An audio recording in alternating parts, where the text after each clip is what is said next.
voltando aqui. A gente estava falando do GH. Então, lembra que eu falei, se a pessoa tem algum problema, esse problema pode ser tipo um tumor, alguma coisa assim, ou realmente tem baixa produção. Já vi casos de pessoas que têm baixa produção de GH e aí a pessoa pode tomar GH. Vai no médico, o médico passa GH para a pessoa continuar o crescimento dela.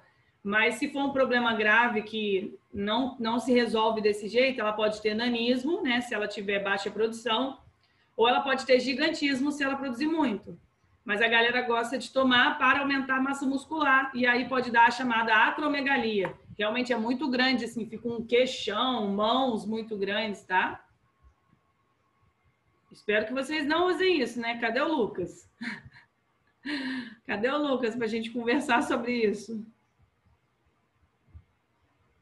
Peraí. Sora, você colocou os slides aí? Não, vou colocar agora. Ok. Aqui, ó. Gente, cadê? Eu criei um novo slide do nada. Criei. Então, esses são os problemas, né, associados. Gigantismo, nanismo, acromegalia. Ah, só um detalhe que é curioso.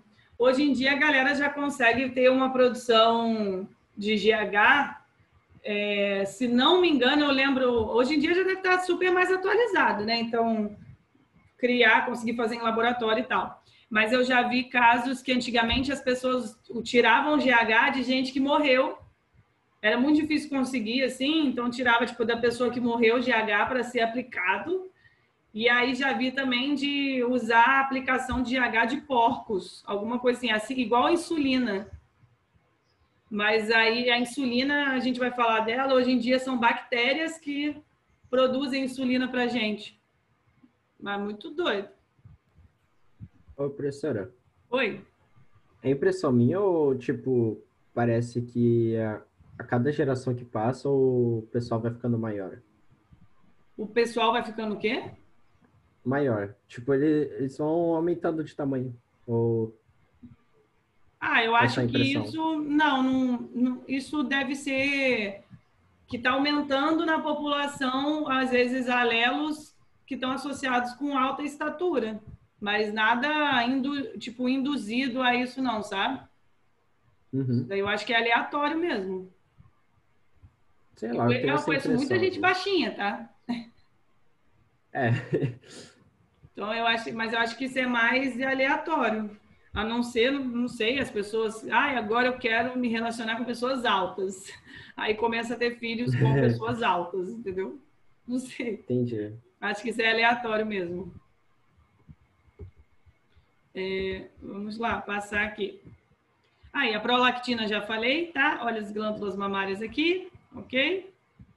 Aí, vamos falar de outros hormônios, que são hormônios que estimulam a produção estimulam glândulas a produzirem outros hormônios, tá? Então, tem o TSH e o ACTH. O TSH é o chamado hormônio tireotrófico, é esse primeiro aqui. Vai ser produzido na adenohipófise e vai até lá na tireoide, que fica mais ou menos aqui na altura do pescoço, e estimular a tireoide a produzir os hormônios dela. Então, basicamente isso. Então, controla a produção de hormônios da tireoide. Já o ACTH, que é o adrenocorticotrófico, ou adenocorticotrópico, pode aparecer um ou outro. Ele é produzido na adenohipófise e vai chegar, ó, aqui está mostrando o hipotálamo, né? Aí tem a hipófise aqui, produziu o ACTH, e o ACTH vai estimular as glândulas suprarrenais, que são aquelas que ficam em cima dos rins, que também são as chamadas de adrenais, por isso que é adreno, né? Adrenais, vão estimular elas a produzir os hormônios delas. Como, por exemplo, a gente vai ver que um dos hormônios produzidos pelas glândulas suprarrenais é o cortisol, que é o hormônio do estresse, né? Então, TSH estimula a tireoide a produzir seus próprios hormônios. A ACTH estimula as adrenais, as suprarrenais, a produzirem seus próprios hormônios. Então, aqui a gente já falou prolactina, FSH e LH, GH, TSH, ACTH. Vê se desses hormônios da adenohipófise, se alguém tem alguma dúvida.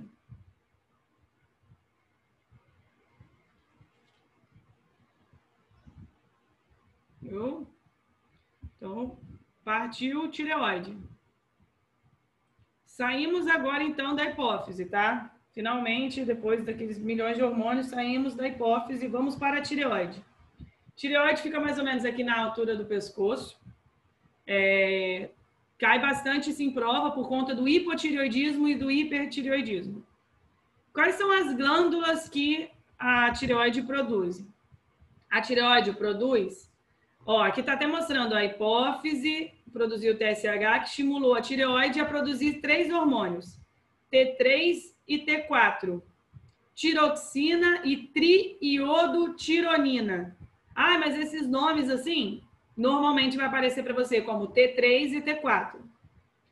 Esses hormônios, esse 3 e esse 4, significa a quantidade de iodo que aquele hormônio precisa para ser produzido. Então, quando a gente fala tiroxina, são 4 moléculas, né? Tipo, 4 iodos. Agora, aqui essa outra, que é a T3, são 3 iodos. E iodo a gente consegue onde? O que a gente come que, por lei, tem que ter iodo? Alguém sabe?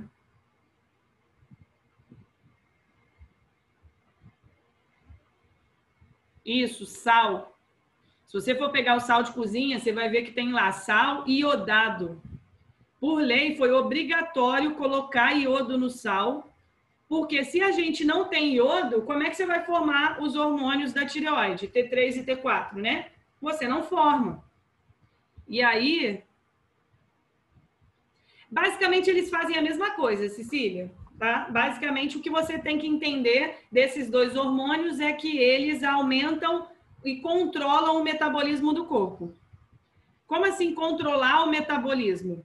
Vai fazer as células trabalharem mais rápido, as células a produzirem mais proteínas. Então, o metabolismo do seu corpo inteiro, a nível celular, esses 2 hormônios que estão controlando. Então, por isso que saber a diferença é só saber mesmo a questão do metabolismo. Mas você sabendo que esses hormônios têm essa função, né, apresentam essa função de aumentar o metabolismo, vamos tentar entender o que seria o hipertireoidismo e o hipotireoidismo, antes de eu mostrar aqui para vocês. Toda vez que eu estou falando de hiper, eu estou falando muito, né? Hipo significa pouco.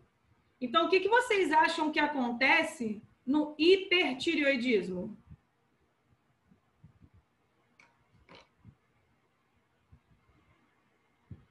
Metabolismo acelerado, tá? Porque você tem uma superprodução de hormônios da tireoide. Então, se a pessoa produz muito mais T3 e T4 do que deveria, o metabolismo dela é muito mais acelerado, ela tem a tendência a ser mais nervosa, mais agitada, ela tem a tendência a perder peso, até porque se o metabolismo é acelerado, né, o consumo de energia e gordura no corpo, no geral, é muito mais rápido. Agora, pensa no hipotireoidismo. Está sendo pouco estimulado. Então, o metabolismo é mais lento. Então, consequentemente, o hipotireoidismo também está associado com o aumento de peso. Porque a pessoa que tem hipotireoidismo, né, as células trabalham mais devagar, a pessoa fica mais cansada, com sono, apática, né? Então, eu tenho uma imagem aqui boa para mostrar isso para vocês, ó. Olha as coisas que acontecem nos 2 casos. Olha aqui no caso de hipotireoidismo. A pessoa tem tendência a ganhar peso, cabelo... Não quer dizer que ela vai ter tudo isso não, tá? Mas pode acontecer, né? O cabelo ficar mais seco, ela ficar irritada, ficar muito cansada. E a tireoide, por ela estar sendo pouco estimulada, ela diminui um pouco de tamanho. Agora, no hipertireoidismo, tem a... Qual é o nome disso, gente? Xeroftalmia. Xeroftalmia, estou tentando ver. Eu esqueci qual é o nome disso, que é o olho esbugalhado, sabe? O olho para fora. a pessoa sua muito mais, o pescoço pode ficar inchado, porque você está tendo uma superestimulação ali da tireoide, então a tireoide aumenta um pouco de tamanho. A pessoa tem tendência a perder peso, tá? Ter tremores. A sua mãe tem hipo, mas é ligada no 220. Não necessariamente é por conta de ter hipertireoidismo é que a pessoa é agitada, tá? Isso aí pode ser N outros fatores. Eu também sou ligada no 220, meu Deus do céu. Então, isso cai às vezes em prova, comparando esses dois tipos, né? Então, hipo, pouca, hiper, muito estimulada. E aí você vai ter pouca produção desses hormônios, então metabolismo mais lento, ou muita produção desses hormônios, metabolismo mais rápido. Tremores mesmo, tá? Aqui, ó, tremor, tipo, a pessoa tá tão agitada, fica, né, o corpo, o metabolismo tão acelerado, que pode descarregar isso na forma de tremores no corpo. Mas isso aí tem super controle, né? Tem como se tomar remédio, quem descobre que tem isso tem como tomar remédio. A minha mãe tem hipotireoidismo, então eu tenho que fazer acompanhamento anual. Eu faço o exame de sangue para ver meu T4 livre, que é para ver como que tá meus hormônios. Tá? Sim, Cecília, tremor pode ter outra causa também. Não necessariamente ligado diretamente com isso não, tá? Sim. Isso daí tremor. É porque tremor, a gente normalmente treme um pouquinho, né? Mas aí pode estar associado com o Parkinson também, né? Mas aí não tem a ver com hipertireoidismo. Então, aí, isso aqui é uma outra imagem mostrando, né? Que o hipotireoidismo pode causar problemas cardíacos, problemas gastrointestinais, endócrinos, disfunções respiratórias. Pensa assim, mas por que pode acontecer tudo isso? Porque se são hormônios que controlam o metabolismo do corpo e se o metabolismo não está funcionando direito, vários outros órgãos podem não conseguir funcionar direito também, né? E aí, aqui estava até mostrando, a principal causa de hipotireoidismo é Hashimoto, que é uma doença autoimune que vai atacar a sua própria glândula. E a principal causa de hipertireoidismo, normalmente também pode ser uma doença autoimune, mas inflamações, nódulos e bócio. Eu vou mostrar para vocês o que é o bócio. Tá? Olha aqui.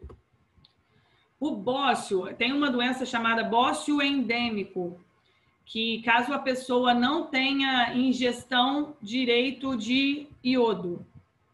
Aí, se não tem tanto iodo, não vai conseguir produzir os hormônios direito da tireoide, né? E aí, o que acontece? Lembra que o TSH, que era aquele hormônio que era produzido, né, lá na adenohipófise, ele não estimula a tireoide? É meio que ele fala, vai tireoide, produz seus hormônios. E a tireoide felizinha vai lá e produz os hormônios dela. Mas, se ele tá mandando, vai tireoide, produz seus hormônios, mas não tem iodo para ela produzir hormônio, ela fala, eu tô tentando. Mas aí o TSH vai mandando mais, porque ele tá vendo que não tá tendo uma produção. O corpo sabe que não tá tendo uma produção de T3 e T4, então o TSH vai tireoide.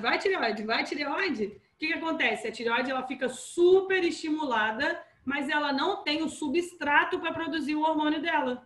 Não tem o iodo ali disponível, né? E aí a pessoa pode ter o bócio, que o pescoço aumenta muito.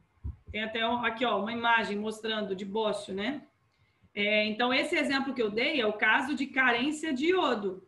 Mas o bócio nesse nível também pode acontecer se for um caso de uma inflamação, uma infecção ali, ou até mesmo doenças autoimunes podem deixar desse jeito, tá? Eu adoro essas aulas que vocês ficam chocados que eu falar essas coisas. Então, bócio endêmico, bem associado com carência de iodo, mas podem ter outras causas também. Então, aqui na tireoide já falamos de hipertireoidismo, hipotireoidismo e o bócio. Mas ainda tem um, que é o cretinismo. Mó papo de sapo, sim. O cretinismo acontece quando a pessoa ainda é criança. A criança, ela apresenta poucos hormônios, pouca produção de hormônios. E aí, né, na tireoide, se esses hormônios estão associados, novamente, com o metabolismo do corpo e a pessoa ainda é uma criança, pensa que o metabolismo de uma criança normalmente é para ser acelerado, porque a pessoa vai estar ajudando, né, a crescer, os ossos vão crescer, os órgãos vão se desenvolver ainda. Quando somos crianças, os nossos órgãos não estão totalmente desenvolvidos. Então, se a pessoa tem uma baixa produção desses hormônios da tireoide na infância, ela pode ter até retardo mental, pode ter problema no desenvolvimento de tamanho mesmo, que é a doença chamada de cretinismo. E aí, se não me engano, eu lembro que quando eu peguei essa imagem, que faz tempo que eu peguei, isso daqui é comparando, isso daqui é tipo um homem adulto, tá? Com cretinismo do lado de um cara normal e comparado do lado de uma criança. Então, a pessoa não cresce também por conta disso. Então, todas as situações, condições, doenças que a gente falou aqui de tireoide. O que é para lembrar de tireoide? T3 e T4, aumento do metabolismo. Muita estimulação pode causar hipertireoidismo, que a pessoa tem tendência a ficar bem mais magra, né, agitada e tal, porque é o metabolismo acelerado. Hipotireoidismo, metabolismo retardado, baixa produção dos hormônios. Bócio é o hipertireoidismo pode causar o bócio também, mas o bócio fica muito grande aqui na região do pescoço, pode ser por falta de iodo, então não consegue produzir os hormônios, mas pode ser doença autoimune também. E cretinismo, caso seja durante a infância, a criança tem algum problema com baixa produção de hormônios da tireoide, pode atrapalhar totalmente o seu desenvolvimento, inclusive o mental. Então, vê se alguém tem alguma dúvida aqui em tireoide.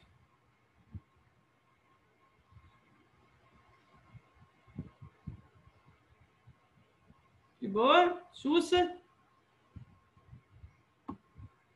Façam um exame para ver a tireoide de vocês, hein? É importante. Agora, vou falar de uma outra glândula. Faltou da calcitonina. Agora eu lembrei. A tireoide produz um outro hormônio, além do T3 e T4, ela produz a calcitonina. Olha o nome, calcitonina.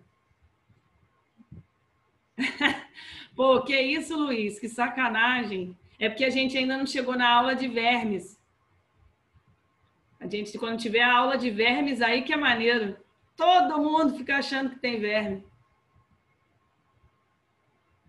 É porque a gente teve essa aula de vermes no primeiro ano. O Luiz ainda não estudava com a gente, né? A gente vai falar sobre vermes no dia 5 de novembro. Um dia antes de acabar. Sim, muito maneiro, tá? Adoro vermes. Adoro falar de vermes. Então, vamos lá. Tireoide também tem um outro hormônio. Então, além de T3 e T4, tem um hormônio chamado calcitonina. Olha, calcitonina. Falando bem drúxulo, assim, ó, tipo geralzão. O que a calcitonina faz? Pega o cálcio do sangue e bota no osso, tá? Basicamente é isso. Mas vai ter outras funções que eu vou falar aqui também. Mas sabe o cálcio da ingestão, né? Você comeu alguma coisa com cálcio e tal. Opa, aquele cálcio está de bobeira? Vamos guardar esse cálcio no osso. Pronto. Então, ó, aqui está mostrando a baixa concentração de cálcio no sangue, inibe a absorção de cálcio pelo intestino também, promove a deposição de cálcio dentro dos ossos, inibe os osteoclastos. Lembra que os osteoclastos eram aquelas células que faziam reabsorção óssea? Que eles são até importantes, caso você precise de cálcio disponível no sangue e você não tem. Lembra que esses osteoclastos, eles faziam a reabsorção do osso e libera esse cálcio. Mas já que nesse momento você quer guardar esse cálcio, você não vai permitir que esses osteoclastos estejam trabalhando ali, né? Você vai estimular mais um outro grupo de células dos ossos. Lembram que são os osteoblastos, que são células que vão secretar a matriz óssea, formando mais osso. Então, por isso que você quer que eles trabalhem. Você pegou o cálcio do sangue, você quer depositar no osso. Então, os osteoblastos vão trabalhar mais. E, além disso, inibe a reabsorção de cálcio pelos rins, que podem ser excretados pela urina também. Mas, basicamente, o que eu quero que vocês saibam de calcitonina que cai em prova? Hormônio produzido pela tireoide, que vai ajudar a pegar o cálcio do sangue e depositar nos ossos. Pronto. Tá? Essa seria a função, que é o que aparece em prova mesmo. E aí, eu já até aproveito a deixa para falar sobre uma outra glândula, que são as glândulas paratireoides, que ficam na parte de trás da tireoide. A tireoide está aqui no pescoço, se você for olhar atrás, você vai achar 4 pontinhos assim. Esses 4 pontinhos são as glândulas paratireoides. E o que elas produzem é muito fácil. Elas vão produzir um hormônio chamado paratormônio. Esse hormônio tem função antagônica, ou seja, contrária à calcitonina. Então, a gente acabou de falar que a tireoide produzia calcitonina para pegar cálcio do sangue e colocar no osso.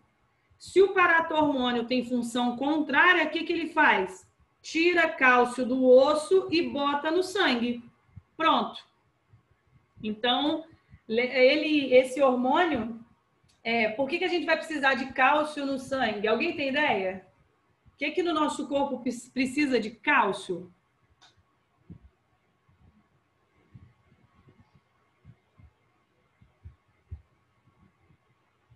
Sim, os ossos precisam, mas digo tirar o cálcio do osso e colocar no sangue.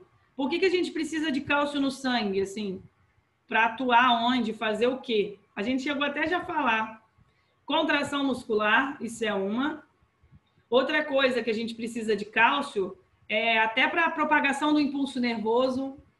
Então, em alguns momentos, a gente vai precisar do cálcio disponível ali. E aí, olha como que é a ligação entre essas duas glândulas, ó.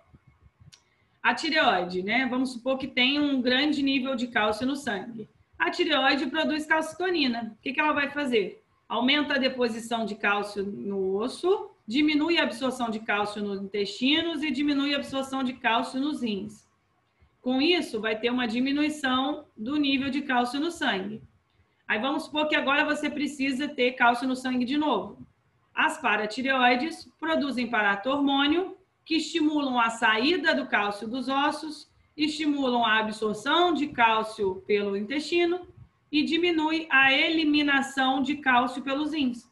E por conta disso, aumenta o nível de cálcio no sangue. Então, por isso que eles são antagônicos, contrários. Enquanto um pega e bota no osso, o outro tira do osso e bota no sangue. Ok? Só isso aí. Alguém tem alguma dúvida? Então, na calcitonina da tireoide, o paratormônio das paratireoides? Não, acho que dá para entender. Acho que dá para entender, né, Ju? Uhum. Então tá. Que agora é o mais importante de todos. O que mais cai em prova. Que é justamente o pâncreas, né? O pâncreas é uma glândula que a gente fala que é uma glândula mista. Lembra quando a gente falou de sistema digestório? O pâncreas, eu falei disso também. O pâncreas produz enzimas, né, que é o suco pancreático.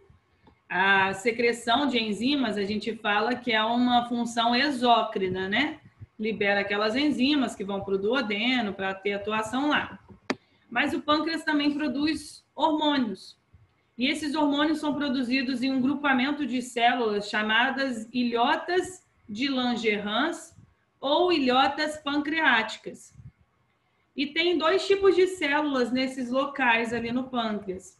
As células alfa, que produzem um hormônio chamado glucagon, e as células beta, que produzem um hormônio chamado insulina. Aqui, glucagon e insulina também terão funções contrárias, antagônicas. Eu vou explicar o processo todo, mas falando bem geralzão, insulina pega a glicose do sangue e armazena no fígado ou bota dentro das células. Glucagon pega glicose armazenada no fígado, ou, por exemplo, nos músculos também, que vai ser na forma de glicogênio, e coloca no sangue. Então, funções contrárias. Então, vamos entender essa imagem aqui, ó. Vamos supor que você comeu alguma coisa que aumentou o seu nível de glicose, né, açúcar no sangue. Se seu sangue está com muito açúcar, isso estimula o pâncreas a produzir, a liberar a insulina. Então, primeiramente, a insulina vai estimular a retirada da glicose do sangue, porque a insulina é como se ela... Como é que ela vai atuar? Eu vou mostrar para vocês, mas basicamente ela tem um receptor nas células, que é tipo um esquema chave e fechadura. Ela se liga naquele receptor e quando ela se liga, uma portinha, uma proteína para a entrada de glicose se abre. Aí a glicose consegue entrar na célula. E a gente vai precisar da glicose para produzir energia, né? Então, quando a insulina ajudou a glicose a entrar na célula, consequentemente diminui a concentração desse açúcar no sangue e o excesso que não vai ser usado vai ser armazenado. Vai ser armazenado na forma de glicogênio, que é o polissacarídeo, né, um carboidrato grande de reserva nos animais. E esse glicogênio ele é armazenado tanto no fígado quanto nos músculos.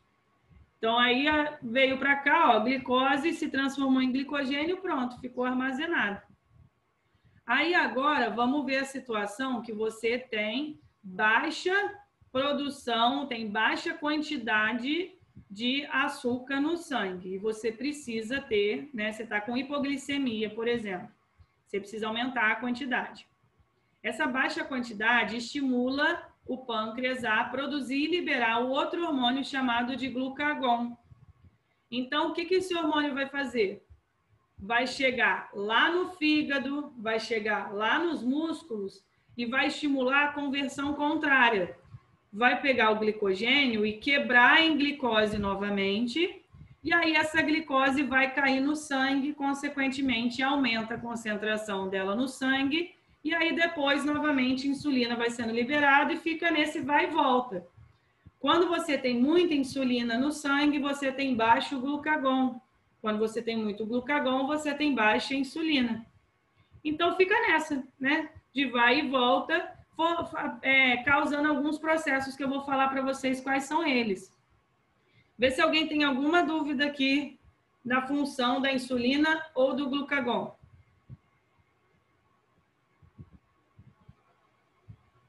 Oi? Então tá. Ó. E aí, todos esses processos aqui, deixa eu explicar esses nomes, o que significam. Glicólise, isso acontece dentro da célula. Lembra que é a quebra da molécula de glicose antes da respiração celular dentro da mitocôndria, né? Então, quando a glicose entra na célula, ela vai passar pelo processo de glicólise. Glicogênese ou glicogenogênese, tá? Eu já vi esse outro nome também. Gênese significa criação. Então, glicogenogênese. Vou até colocar isso porque eu já vi esse nome mais desse jeito. Glicogenogênese. É o processo que acabou de acontecer ali dentro do fígado ou no músculo, que eu falei para vocês, que a insulina foi armazenar a glicose. E aí armazena a glicose na forma de glicogênio. Então, tem uma produção de glicogênio a partir da glicose. Então, isso é uma reserva energética. Esse processo chama glicogenogênese. Tá? Agora, quando você precisa de glicose no sangue, que você vai ter que quebrar o glicogênio para liberar a glicose, chama glicogenólise. Lise associada com quebra. Então, glicogenólise é a quebra do glicogênio em várias moléculas de glicose. Isso vai acontecer, eu coloquei aqui, quando a pessoa está em jejum, porque aí normalmente a pessoa está com hipoglicemia, né? Está com glicemia baixa no sangue, então você estimula a quebra do glicogênio. E por fim, existe um outro processo que a gente fala na produção de energia, que chama glicogênese. Neogênese. Gênese, criação. Neo significa novo. A gliconeogênese é a criação de uma nova molécula de glicose a partir de compostos que não são açúcares, aglicanos, como, por exemplo, gorduras e proteínas. Então, acontece também no fígado e em períodos de jejum. Vou dar um exemplo quando isso acontece. Vamos supor que a pessoa diminuiu a ingestão de carboidrato que ela quer emagrecer. Ela vai ter bastante glicogenólise, né? Vai quebrando o glicogênio do fígado, né? E dos músculos para ter uma glicose e produzir energia, mas às vezes pode não ser suficiente. Aí o corpo pode entrar por uma outra rota, que vai utilizar gordura e até mesmo proteína do próprio corpo para produzir a glicose lá, para você ter a respiração celular corretamente.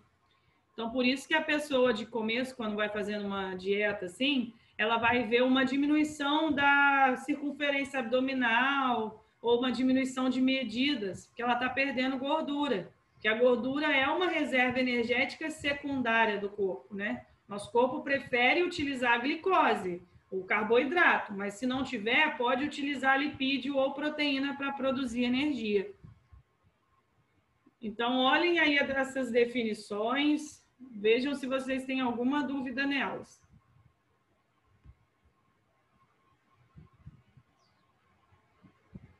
Tá, eu acho que tá tudo bem, tipo, as definições. E os exercícios não são muito difíceis, tá? É porque, assim, o ideal para vocês estudarem sistema endócrino é fazer uma tabelinha mesmo, tipo aquela tabela do sistema digestório, de enzimas são produzidas onde, qual que é o pH e o que elas fazem. Aqui também.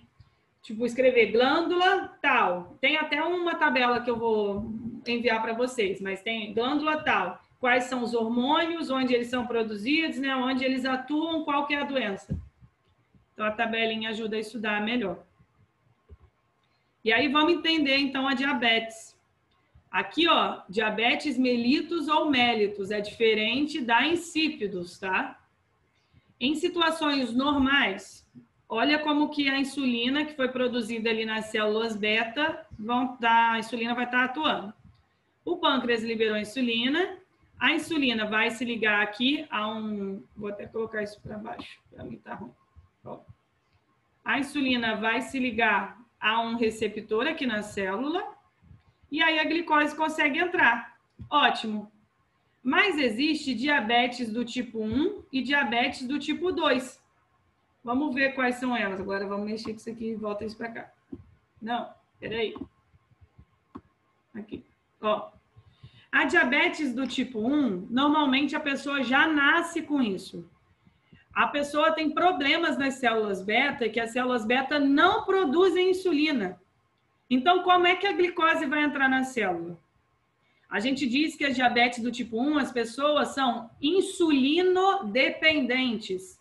Elas precisam tomar insulina para conseguir que a glicose entre na célula. E isso, a pessoa já nasce com isso. Agora, diabetes do tipo 2 é conhecida como resistência à insulina. A pessoa, às vezes, produz a quantidade de insulina normal ou de uma forma mais reduzida, e essa insulina não consegue se ligar no receptor dela, então a glicose não consegue entrar.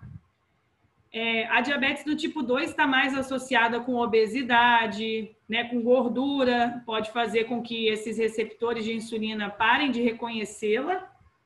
E aí, às vezes, quem tem diabetes do tipo 2 tem que, além de tomar um remédio que ajuda na entrada da glicose na célula, às vezes ela também tem que tomar insulina. Porque aí esse remédio pode fazer com que esse receptor funcione melhor e tal, e aí a glicose consiga entrar. Mas a diabetes do tipo 2 não é, em todos os casos, insulino dependente. A do tipo 1 que a pessoa não produz mesmo, aí ela tem que tomar. A do tipo 2, às vezes, ela tem que tomar, mas normalmente está associada a tomar um remédio que faça com que a glicose consiga entrar assim na célula. E cai muito em prova, tá? saber a diferença do tipo 1 para tipo 2 e saber que isso não tem nada a ver com diabetes insípidos, que é aquele problema lá de ADH que eu falei com vocês. Ok? Quer que eu explique de novo? Tá de boa? Sussa? Tá bom. Então, tá de buenas. Deixa eu ver o que é o próximo. Que faltam só 1 minuto e meio, quase. Vamos ver. Agora, falando das glândulas suprarrenais, são essas aqui, ó, que elas ficam em cima dos rins. E quando você faz um corte nelas, você vê que tem a parte de córtex, que é do lado de fora, e medula. E cada região aqui, elas vão produzir seus hormônios específicos. Lembrando que hoje em dia elas são mais chamadas de adrenais, tá? Então, vamos ver quais são os hormônios produzidos pela medula, que é a parte de dentro. Epinefrina, que também é conhecido como adrenalina, e norepinefrina, também conhecido como noradrenalina. Pô, super falamos desses hormônios na aula de sistema nervoso. Lembra lá do sistema nervoso autônomo simpático, que é o de luta e fuga? Você tem muita liberação desses dois hormônios. Então, está associado com, né, uma questão de sobrevivência, respostas à luta e fuga. Então, tudo que a gente tinha falado de simpático, dilatação de pupila, coração bater mais rápido, respiração mais ofegante, a pessoa transpirar, né? Os músculos ficarem mais tensos e tal, tudo por conta desses hormônios. E a norepinefrina ainda é um neurotransmissor, né? Então, isso daqui eu acho que era mais fácil da gente lembrar. Então, esses dois são produzidos lá na medula, que é essa parte aqui do meio das suprarrenais. E aí, para a gente continuar, eu duvido que eu vou conseguir voltar no mesmo link, mas vou tentar ver se aparece, se não, olha lá no WhatsApp, tá? Que aí eu vou mandar um último link para a gente finalizar. Então, até mais.